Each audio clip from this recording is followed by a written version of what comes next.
The problem we're having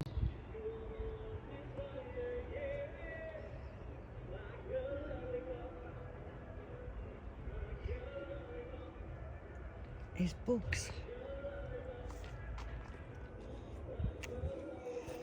And the pigeons have found the peas. So what they're doing is they're pulling them through.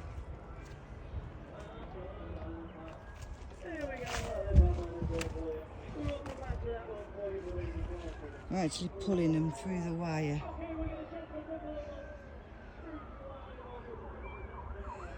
Hopefully they have also got the bugs. In fact, the bugs are on pretty much everything. I don't really know if there's anything we can do to combat that, really.